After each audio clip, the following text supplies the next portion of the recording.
Encounters with Bigfoot. Long-time lurker. I've had some UFO encounters in the woods, and some paranormal shit happen in my life. It seems to follow me wherever I go. I hide in the city hoping to be spared these experiences. I've never shared this story. Nobody would believe me. This is an encounter that changed my life, and perception of it forever. Be me, a 28-year-old tech savant spending too much time at work and on computers in the very early internet days. I needed to get away out of the big city. So I decided to go visiting an uncle and aunt at their cottage home in innawoods in northern Ontario. They live there year-round, as a joint camp between a large family. Several hundreds of acres on a nice big lake, backed up by untouched crown land. Further back into the bush nearby there are two more small lakes and much more that goes on forever. Out there in crown land there are no man-made trails isolated from the world. Great. Exactly what I need. That is why I come out to visit. To get away from the city, merge with nature and deposit all of my baggage out here, emotionally, for nature to recycle for me. I like to take walks in the woods down to the little lake as we like to call it and check it out. Nobody goes way out there, so I can be alone and connect with nature. You usually find no trash or signs any humans. Pristine environment with no invasive species. It's not too far of a hike and only within an hour of camp. Don't really need to pack anything with me to escape society safely. Just some food really, and I bring everything back to keep it pristine. Also, if I don't come back to camp by dinner, someone will come looking. I felt safe. I joke with my uncle about getting eaten by Bigfoot before I leave. He gives me a serious look. He's a true outdoorsman and has lived in the woods his entire life. He tells me all sorts of stories, but nothing out of the ordinary. The fact I brought up something about Bigfoot disturbed him. In this area they get bears, moose, deer and wolves. I don't feel the need to arm myself here as I rarely spot wildlife, although you do hear the wolves every night. The family has dogs who roam free and sometimes will just accompany you on an adventure.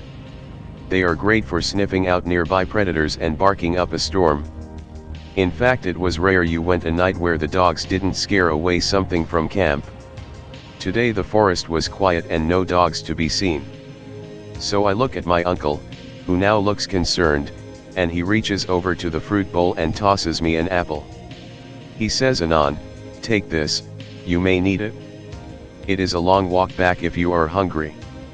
So I pack my backpack with snacks, towel, utility tool, hatchet, binocs, some bottled water.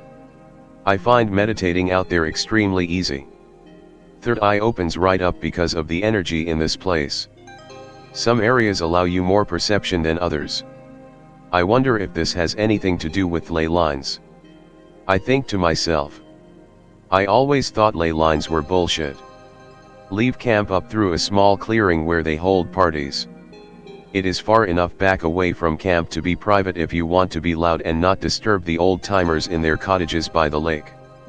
Keep walking through some trails and find old vehicles parked along the edge. Old smells of woods and rotted steel and plastic permeate the forest. It always feels weird going through here. They keep all their old boats and cars here. They try to hide them deeper in the woods so that maybe their kids will restore them in the future. My junk is your legacy, Anon, I laughed to myself. They have so much space. Shame they use it to dump stuff. It's hours to drive to any town, so I understand why they do this. I see a blur of a dog running past. That's a wolf. It was heading away from the lake. That wolf was followed by another and then another, and they were not chasing anything. But you could see them panting in the summer heat. They were in distress.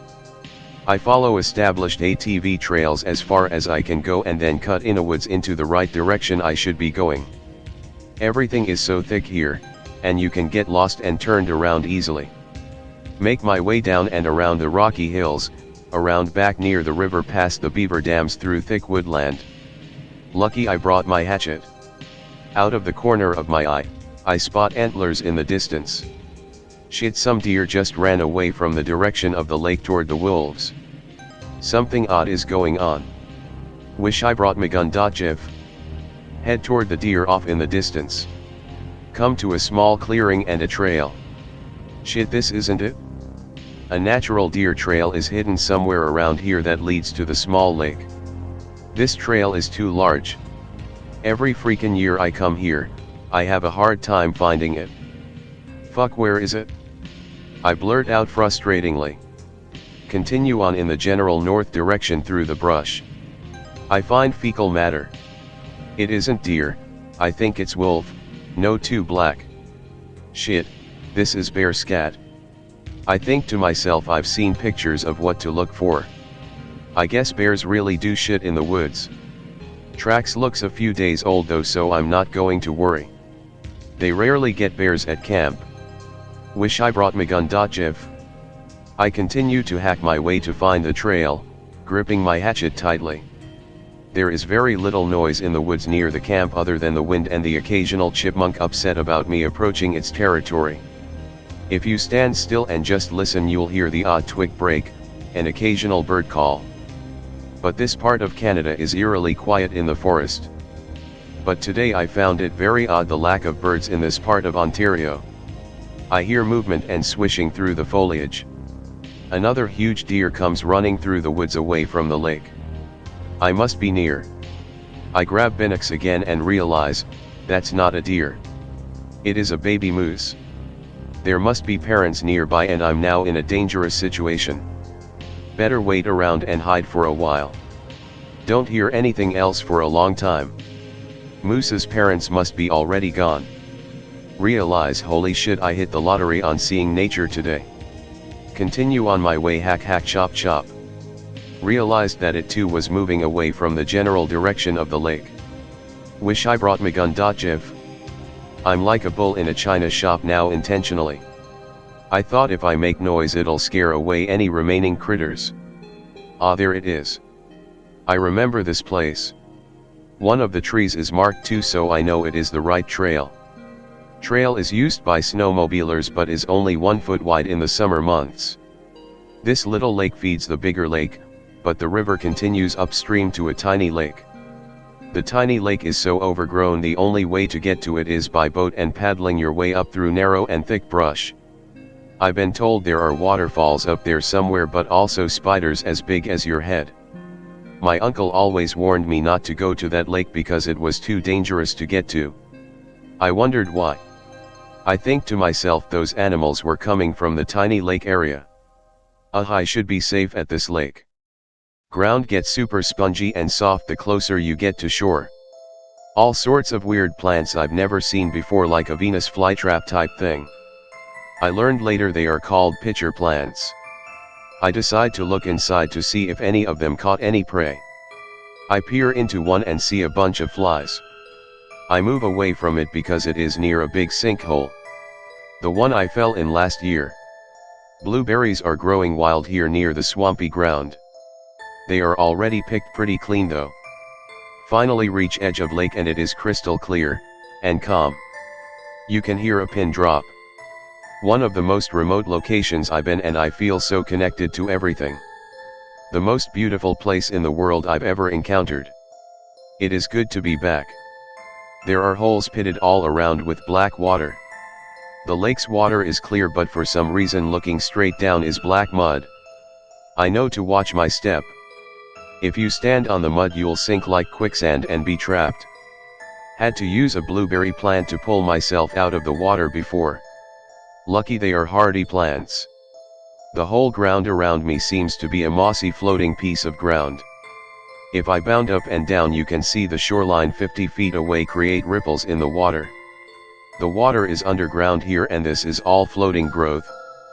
I could fall in anywhere. What could be lurking below me right now? I find a solid part of dry ground and set my towel down. The moss makes it naturally comfy. Get into a meditative lotus posture and just absorb nature. This is truly bliss. The wind is calm and would have a hard time penetrating these trees anyway. Is so quiet you could hear a pin drop. During my meditation I instantly opened my third eye. I feel a presence nearby external to my own. Almost like hearing static from an old transistor radio between stations becoming in focus. Inquisitive. In my mind I hear Anon, you should not be here. I open my eyes. WTF.png. I look around as it takes time for my eyes to adjust to the light. I look around and see and hear nothing else. Did I doze off?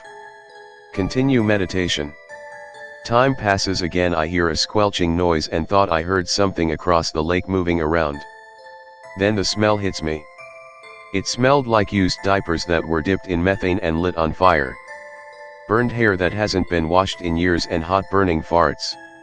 Look across the lake and see a figure moving between trees. Feel like I'm being watched. You can only get blurred movement out of the corner of your eye, but I could tell it was brownish with hair. I figure it must be a bear, but I'm safe. Do bears swim? It is across the lake. Pull out my binoculars from my backpack. Nothing. Probably my imagination, I think. I stand up and stretch with my hands to the sky. I'm gonna chalk this it up to swamp gas. I hear howl like 50 men screaming at the top of their lungs. It was so unexpected I almost pissed myself. Maybe me standing up raising my arms startled whatever it was. Maybe even took my motion as a threat. Don't fucking move.jpg. More movement and I get a good look. Humanoid or guy in a hairy ghillie suit. I think. Either way I'm screwed. Slowly put towel around neck, grab backpack and turn to leave when I hear a splash. Turn back around and see the hairy human in the water swimming effortlessly across the water with long arm strokes. Shit, this can't be. No goddamn way. I start to run down the deer trail, hitting several ruts and getting soakers along the way. I think to myself, shit Anon, I could possibly die here, why the hell didn't I bring a gun? Wish I brought my gun. Gif. I can hear water splashing behind me in the distance. Turn around to look and see if it is still following me. Boom. Me being stupid and not paying attention to the spongy hole-ridden swampland, I fell backward onto the brush, spilling open the contents of the backpack I had forgotten to close. Prop myself up to get up and run and think, screw the backpack.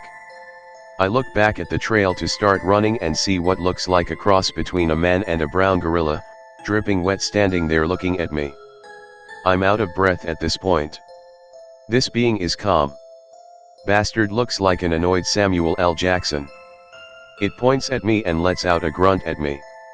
Nowhere as loud as before. The grunt was clearly an indication like stay where you are Anon kinda noise. He isn't that large.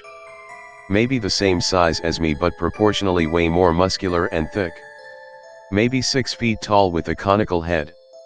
There is a human quality to him like a Neanderthal. He looks at me, it is as if he's peering directly into my soul. Stuck laying on my back, I held my hands to my sides, palms outward, and yelled wait, no wait, in the most peaceful submissive gesture I could think of. It had stopped 8 feet from me. It makes a soft squeal. Soft compared to the howl I heard earlier. It sounded like a bunch of tones at once. But at different pitches as it strains to almost articulate something. Reminded me Mongolian throat singing but with a wider range of tones. It still looked angry, but curious, and unsure. I knew I needed something to defend myself. My hands were already propping me up behind, so I reached back slowly behind me for anything that had spilled out of my backpack. He glares at me almost in a stance like he's going to pounce on me. But it seems hesitant that it could take me. I'm in awe at this creature at this point. Anon, if you die now, at least you've witnessed something truly incredible. I reach back to grab the first thing I can feel, hoping it was the hatchet. Nope, it was the apple. My first thought was to throw the apple at it as a distraction and run, but almost as if something divine touched my mind and gave me a better idea. I took a breath, slowly regained my composure. I took a bite out of the apple and went and offered it to him in the universal gesture. The reaction was amazing. His facial features totally react like a human. His apprehension clearly changed from a nervous hairy beast to a child who wanted something. His demeanor changed. He knew exactly what it was and wanted it. I rolled the apple to him. He picked it up, devoured it, core included. I could see its teeth looked human, and yellow but full. This was a young Sasquatch. It had to be. Its face looked hairy. Far more hairy than most depictions of Bigfoot you see on TV. In fact, there was hair on its forehead. Almost reminded me of that Wolfman syndrome where some people have to shave their face. Its hair was thick and short, but its eyes, they looked totally human and full of expression. It was a male, because I could see his dangling bits. Poor Bigfoot is hung like a field mouse. Barely visible, and I'd rather forget I ever saw it. He sat down where he stood slowly and gracefully. Was amazed at how effortlessly carrying all that weight he transitioned to the ground far more naturally than you see a human. I reached back for a granola bar. I motioned him to come closer. I patted the ground next to me to see if he would come closer. I'm thinking to myself, I'm going all fucking out, I'm actually communicating with a Bigfoot close up. My fear turned to let's do this, while also thinking I hope he's just not playing with his food before dinner. Unwrapped the bar, took a bite and motioned to him to take it. He remained at a distance, then closed his eyes and motioned me to do the same, reaching out his long arm and fingers on front of his face. He opened his eyes and moved his hand in front of his eyes up and down. Sort of like a peekaboo motion. I noted he had fingernails that were thick and also sharp that would rip me apart quickly. I thought to myself, Anon, are you sure you want to do this? I slowly take my towel from around my neck and do a peekaboo motion back in return, mimicking him. There is an audible groan blurted out like a sharp hair. He changed positions and made the lotus position that I was in when I was meditating, and then it clicked in. He wants me to meditate again. Here I sat, face to face with what looked like a juvenile Sasquatch, who was motioning me to go into a calm meditative state. No_FN_way.avi. I hear the beast take a deep breath and make a very low humming noise, barely audible. Squelch noise again pops into my head again, and I hear find you sound again. Is this how I heard the voice last time? I thought to myself. Yes, Anon. Me listen to you for a long time, I heard in my head. The beast spoke quickly. I can't remember it all, but the gist is still there. It came into my mind as English, and other words I couldn't understand, but I knew the intent behind the word. Almost as if each word was an intention that could be summarized by a motif. Like we were speaking in memes but without the pictures, just feelings. He said something along the lines of Anon, you danger when in duddom, that was his exact word, find will kill and eat. We, migrating, through. Stay hidden hard. Many humans. Not of the all. He said angrily. We hear thoughts, we hear intentions. We know when you are near. We hear in the great all. But your kind do not. Your kind not listen, not hear. You first. I know you do not have loud weapon and bad intent. You honor land. Me hungry, no good food in forest, humans scare away, hunt kill all take. We were many, now few. Need to move away. He then articulated to me that I was about to be dinner when his family came looking for him. He explained we are part of some collective consciousness and that somehow we humans are disconnected from it. They've made attempts to contact people periodically by throwing rocks and other means we've misinterpreted. I had so many questions. He had urgency in his voice, saying I was not like the others but that it is difficult for them to control their urges and instincts. He wanted to communicate more, but his people said it has been many moons since there were peaceful and respectful people living in this land under the laws of nature. Natives? They can avoid us easily because our thoughts are behind our actions and they can anticipate our actions, cloud our minds through a natural process of camouflage. He said human brains process and act on thoughts seconds later than we receive them unless it is a subconscious act. We are basically fish out of water. They could easily kill us if needed, but most choose not to. It seems they have certain abilities that are far more in tune with all. They are angry because we don't belong here on this planet. I felt as if I was on the edge of a razor talking with a familiar mind with my eyes closed, like I'd talk to a brother, and then when I open my eyes I see death within striking distance. It was surreal. Something so primitive and yet this articulate. To him I was an open book. They were plugged in. They knew everything about us on the emotional front. They knew our history, they knew our desires and prayers. They listened to us. In the course of communicating for 5 minutes I was able to ask a few questions even though he seemed annoyed that he was already risking getting in trouble but even getting this close. Do you have a name? It imprinted its name on my mind as a flavor almost. An impression I clearly remember but there was no word. They don't use words vocally only to threaten or when in distress. The flavor the best I could describe was juniper smell taste sight. Where is your home? All is home, we move far away when hard find food. Why do you hide from us? You kill planet and animal. All speaks to us tells us to avoid. Will your people come into camp and hurt us? If you can read my mind can't they read yours right now? Juniper said we at different tone now. Sky people visit us make us sleep, make us feel better.